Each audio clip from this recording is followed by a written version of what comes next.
In this video I'm going to be showing you how to paint the different craft worlds of the Aeldari for your games of Warhammer 40,000. I'll be showing you how we can approach painting their armour and details using different methods and techniques.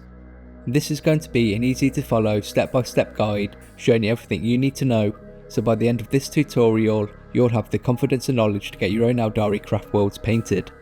And if you stick around until the end, I'll show you how we can freehand and use transfers to create some cool designs on your miniatures. Welcome to TableTopReady, my name's Michael and I want to show you in this video how you can approach painting the different Aeldari Craftworlds. All of the paints and brushes I use throughout this tutorial will be shown on the screen as I use them, and they'll also be listed in the description along with any hobby equipment I think you'll find useful with affiliate links to where you can buy them. And before we get started, I do want to say a massive thank you to all the amazing people who've made this tutorial possible with their continued support. It really means a lot. As well, if you enjoy my content here on TableTopReady, then let me know by clicking that like button or leaving me a comment. I really love reading them and hearing about your own hobby. The Aeldari are one of my most favourite factions because of how colourful and interesting you can make them, and I want to show you in this video how you can paint an army you can be really proud of. To help make our Guardians easier to paint, I've chosen to build them using sub-assemblies. This is going to let us get into those places that would normally be difficult to get to if they'd been fully assembled. But you can fully assemble them if you want, the steps are still the same. And I made sure to undercoat my Guardians as well, and the colour I chose depends on what craft world I'm painting. Just choose what works best for you. If you need help getting your miniatures ready for painting, I do have a dedicated video on the channel showing you how. And through this tutorial I'll be showing you all the techniques and steps that you'll need to get the different craft worlds painted. And to make it easy to follow along with, I've split this tutorial up into different chapters. And now that we have our miniatures built and undercoated, we're now ready to get started. In this first part of the tutorial, I want to go over the very basics of applying paint to our miniatures. This is often overlooked, but it's really important we create a good foundation for all the other techniques we use later. The best place to start when painting our miniatures is to get all your base colours painted first. This lets us spend time choosing what colours we want, and painting becomes less overwhelming as we've created a great starting point to work from.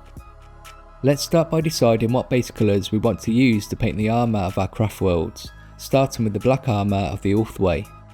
The colour we're using is Abaddon Black, and so we achieve best results we always want to make sure to thin our paints, and I find an equal amount of water does the trick.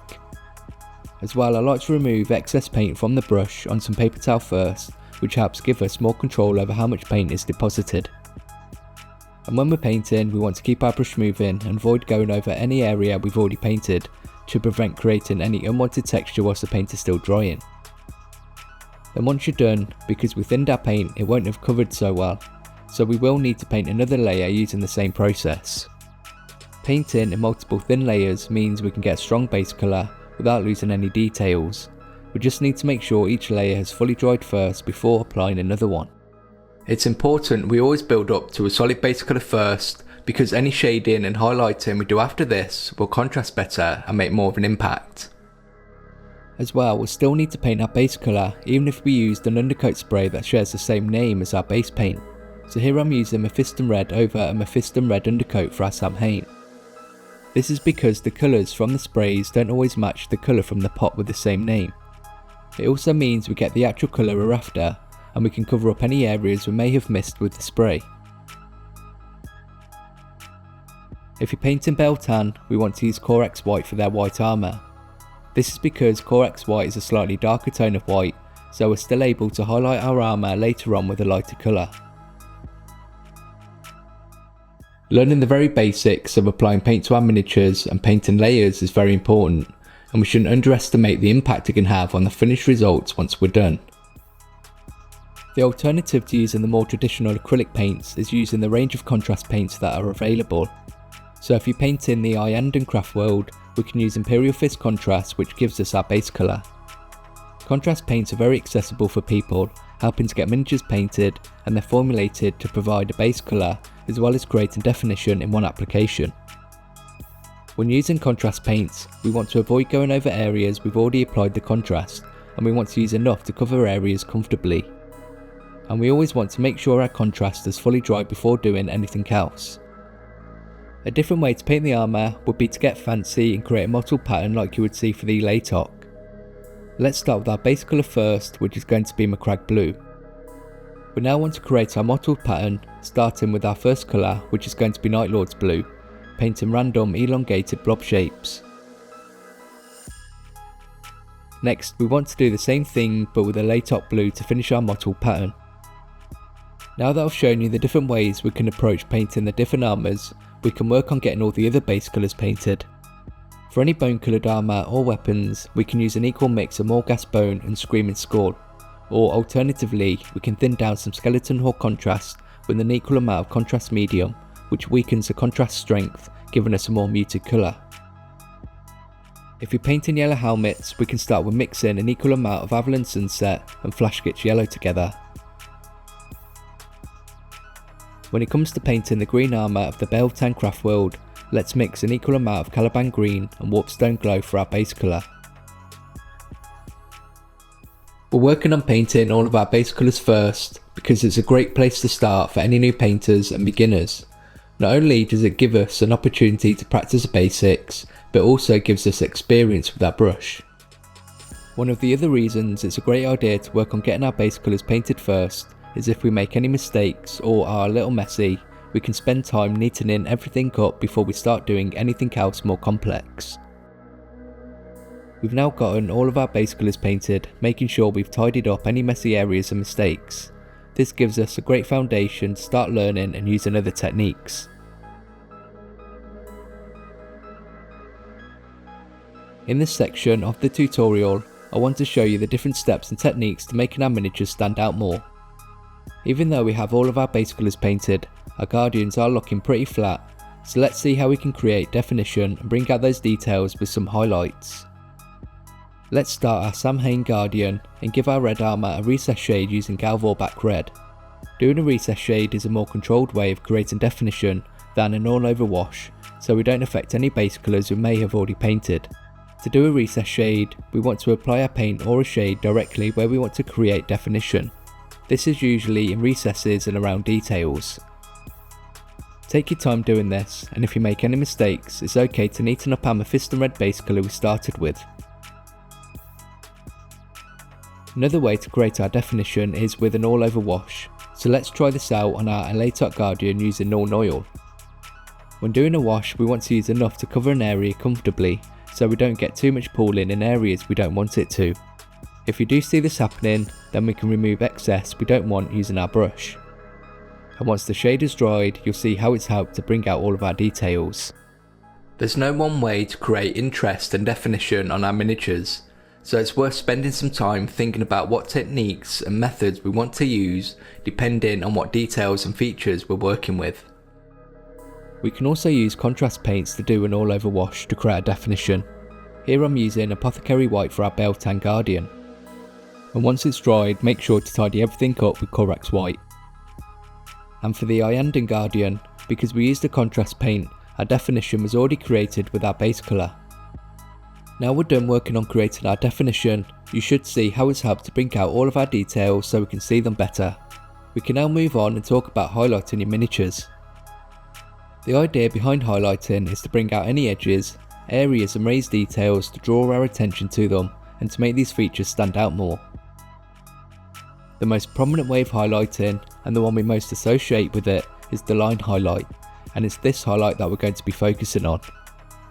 For this technique, it's a great idea to have a brush you vibe with and that you like to use, and I would keep it separate so it's always up for the task when needed.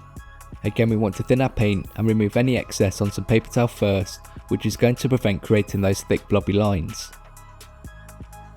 We're going to work on highlighting our Orthway black armour first, starting with a chunky highlight, and for this we're using Dark Reaper. This highlight wants to be quite a thick line so we can still see it once we've painted our finer highlights after this. Spend some time painting this highlight along any edges as well as on any raised details and areas. And once you're finished, you should see how it's helped to bring out the shape and details of the armour. Our next highlight is called an edge highlight.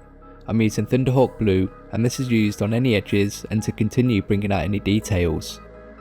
To make this easier, we can angle our brush against an edge and run it along the edge to create the highlight. For the areas we can't do this, then we just need to take our time painting thin lines where we want our highlights to be. For me, highlighting is one of the most important techniques to really practice and get good at, because not only does it help to improve the look of our miniatures, but it also gives us an opportunity to practice our brush control and hand-eye coordination, making us better miniature painters overall. Let's continue highlighting with a fine highlight using Fenrisian Grey. This highlight is used to emphasise any areas and edges we want to be more prominent and eye-catching.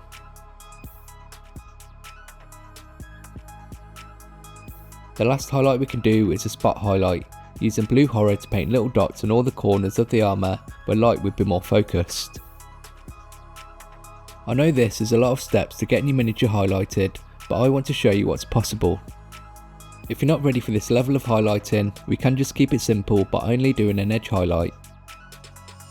An alternative way to highlight black armour or even weapons is to start with Eshin Grey for our chunky highlight, then progress through the different levels of highlights, starting with Dawnstone as our edge highlight, then Administratum Grey for our fine highlight, finishing up with White Scar for our spot highlight.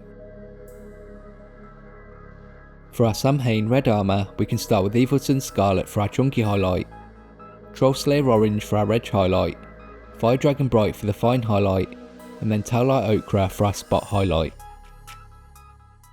I know highlighting seems like a really daunting task, but I believe it's a very achievable skill with enough practice, and we also need to be okay with not being very good at it to start with, and it's going to take time before we get really good at it. When it comes to highlighting our Beltan Guardian, we only need to do an edge highlight using White Scar for the armour. For their green armour, we can go straight to an edge highlight using Scarsnick Green, and then a spot highlight using Nurgling Green. When highlighting our yellow details and armour, we can keep it simple with just an edge highlight. First on our Iandan yellow armour using Dawn Yellow, and then the Laytok yellow helmet using Screaming Skull. And for any bone colour details, let's highlight these areas with Pallid Witch Flesh. To get our Laytok armour painted, we can do our edge highlight using Lothern Blue, finishing up with a spot highlight using Blue Horror. We've now gone through creating definition and highlighting on our miniatures, which means we should now be ready to do the more fun stuff like gems and freehand designs. I now want to show you some of the things that are going to really make our Aeldari stand out and make an impact. The first thing I want to show you is how to paint their gems, and we can paint these in a lot of different colours. Just follow the same steps and change out what paints you want to use. We first want to start with a dark base colour, here I'm using Corn Red. After this we want to paint the bottom right of our gem using Evilton Scarlet. We're then going to paint a line around the edge of the gem using Fire Dragon Bright. Now let's finish with a spot highlight painting a dot of White Scar at the top of the gem. It's always worth spending that time and effort painting those extra details and features, because it's these that are really going to help elevate our miniatures, and for me it's the more fun part of painting. I want to finish up our Craftworld tutorial talking about how we can add interest and cool freehand designs to show off how good we are at painting. One of the things we can do is to use transfers we get in the box with our miniatures to add interest. Just apply these to your chosen area after using water to release them from the backing sheet. To make it look more like they're printed or painted, we can use a small amount of microset, which thins our transfers and sets them in place. Once that's done its thing, we can clean the area and we can thin down some Storm Shield varnish with an equal amount of water to protect the area and knock back that shininess. And once the varnish is dried, we can paint over these transfers, adding highlights to make them look really fancy. And if you really want to show off, let me show you how to do some freehand designs. When doing freehand designs, we first want to roughen our design. For our Beltan vines, we can paint long curvy lines around our armour using Abaddon Black. We can then neaten up and make sure we're happy with how these look using our green base colour mix we started with. And once you're happy, we can go ahead and highlight everything. And finally, to finish our guardians, all we need to do is to choose a colour we want to paint our lenses, and then paint a dot of White Scar on the top rear corner of them. It's been a lot of fun showing you all the different ways to get your Aeldari Craftworlds painted, using a lot of the different methods and techniques, giving us more ways to be creative when it comes to painting your own. So let's see how they turned out. But before we see the reveal, I do want to take a moment to thank Christopher Bernique, Jacob Brew, Kai Johnson, Radio Spec, Mr. Secondaries, Carl Hughes, Ari, Squigburger, J. Al, Steve Bennett, Bazooka Jack LP, Jack Lantern, Skywolf, Zayna, Jagular 929, Bagika, Sakorn Thiraporn, who have all recently become supporters or has donated to the channel. Thank you so much. And if you enjoy the content here on TableTopReady and want to help support the channel as well, you can become a channel member or join my Patreon, which not only helps me create this content, it also gives you access to our Discord, along with access to lots of other perks for as little as £2 a month. And for every tier you'll also get tutorials early and be kept up to date with what I'm up to behind the scenes.